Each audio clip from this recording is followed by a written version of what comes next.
Hello friends, સ્વાગત છે તમારું મારા કિચનમાં રસોઈ હાઉસમાં. હું છું નેહા. તો મિત્રો, આજે આપણે બનાવવાના છે મંચુરિયન બોલ્સ. પરફેક્ટ મંચુરિયન બોલ કઈ રીતે બનાવાય કે ઉપરથી એકદમ ક્રિસ્પી અને કુરકુરા અને અંદરથી એકદમ સોફ્ટ એવા મંચુરિયન બોલ આપણે કઈ રીતે બનાવી શકીએ છીએ. અને એની અંદર ખાલી લોટ છે એ લોટ મેદાનો એક કેટલા પ્રમાણમાં નાખવું એ પણ ઘણા લોકોને ખબર નથી હોતું કે એ પ્રમાણ પરફેક્ટ હશે તો જ આપણા મંચુરિયન બોલ પરફેક્ટ બનશે. તો મિત્રો, ચલો આપણે બનાવવાનું ચાલુ કરીએ. તો મિત્રો, આજે મંચુરિયન બોલ્સ બનાવવાના છે આપણે એ ફક્ત કોબીમાંથી જ બનાવવાના છે.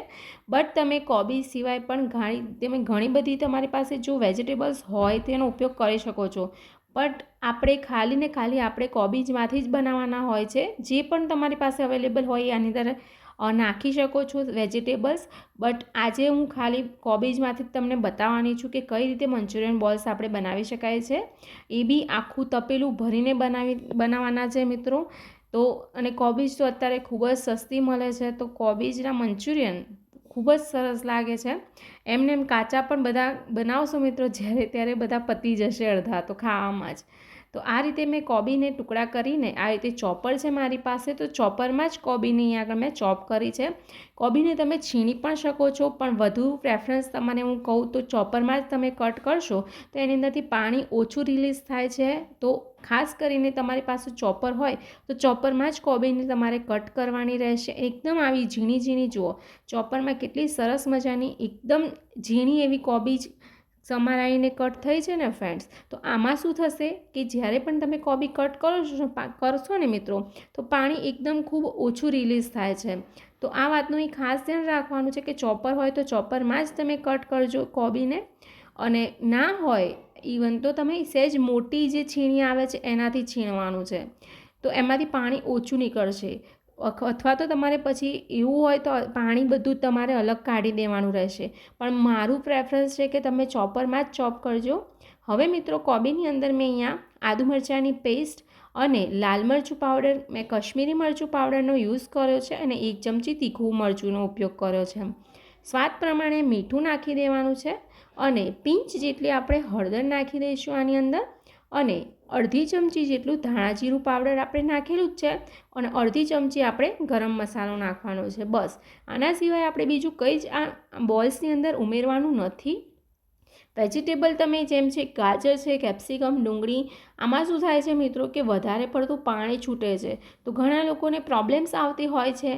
ઓલરેડી મેં એનો વિડીયો પણ અપલોડ કર્યો છે કે તમે મંચુરિયન કઈ રીતે પરફેક્ટ બનાવી શકો છો. બટ આ જે મંચુરિયન છે એ મેં કોબીજના જ બનાવ્યા છે ખાલી. હવે અહીંયા આગળ મેં એક મોટી ચમચી ભરીને કોર્નફ્લોર નાખ્યો છે મિત્રો. તો કોર્નફ્લોરથી શું થશે કે એકદમ બાઇન્ડિંગ આપણને જે બોલ્સ છે એની ઉપરનું જે ક્રિસ્પીનેસ આવશે એ કોર્નફ્લોરથી જ આવે છે. તમારી પાસે ચોખાનો લોટ હોય તો 2 ચમચી ચોખાનો લોટ પણ આમાં ઉમેરી શકો છો. એનાથી પણ આપણા બોલ્સ એકદમ સરસ મજાના કુરકુરા થાય છે. અને 1.5 વાડકી મેં અહીંયા આગળ મેદો લીધો છે. તો કોબીજનું માપ કહું તમને તો મિત્રો, અહીંયા આગળ 1 કિલો જેટલી કોબી મેં અહીંયા આગળ છીણેલી હતી. પણ આપણે જેમ જેમ દબાવીશું તો કોબીજનું જે પાણી છૂટશે તો એ પ્રમાણે ઓછું થઈ જશે મિક્સચર. તો જો, અને વાટકીના પ્રમાણમાં મિત્રો ધ્યાન રાખવાનું છે કે 1.5 વાટકી મેં મેદો લીધો છે, પણ તમારે થોડું થોડું કરીને જ મેદો ઉમેરવાનો છે. તો જો આ રીતે બાઇન્ડિંગ આવી જાય ત્યાં સુધી આપણે મેદો નાખવાનો છે. તો જો આટલું સરસ મજાનું બાઇન્ડિંગ કેટલું સરસ આવ્યું છે. આ રીતે બિલકુલ પણ આપણું જે બોલ્સ છે એ છૂટા નહીં પડે. તો હવે વાત કરીએ તેલની. તો બીજો નંબરનું તો એવું હોય છે કે ઘણા લોકો બહુ જ ઉકળતું તેલ જે છે એ ખાસ ઉકળતું કરી દે છે. એવું નથી કરવાનું મિત્રો. તો જો આ રીતે તેલ કેવું હોવું જોઈએ, આપણે મંચુરિયન બોલ નાખીએ અને થોડી વાર એને ઉપર આવે, બસ આ રીતનું આપણું તેલ ગરમ હોવું જોઈએ. તો અહીં આગળ મેં ઇનઇવન શેપ, મતલબ બિલકુલ પણ કોઈ શેપ વગરના મેં મંચુરિયનને તળ્યા છે.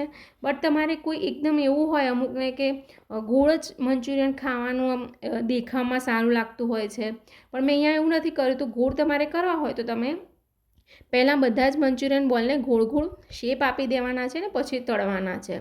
તો બોલ્સને મિત્રો ખાસ ધ્યાન રાખવાનું છે કે એકદમ ધીમા ગેસે તળવાના નથી. ધીમા ગેસે તળશો તો મંચુરિયન બોલની અંદર શું થઈ જશે, તેલ ભરાઈ જાય છે.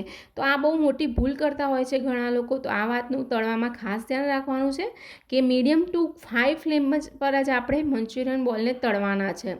તો જો આ રીતે બોલ્સ જે છે એ થોડા જે બ્રાઉન છે એવા થઈ જાય ત્યાં સુધી આપણે બોલને તળી લેવાના છે. તો આ રીતે તમે જોઈ શકો છો એકદમ ક્રિસ્પી અને કરારા એવા આપણા મંચુરિયન બોલ્સ બનીને તૈયાર થઈ ગયા છે.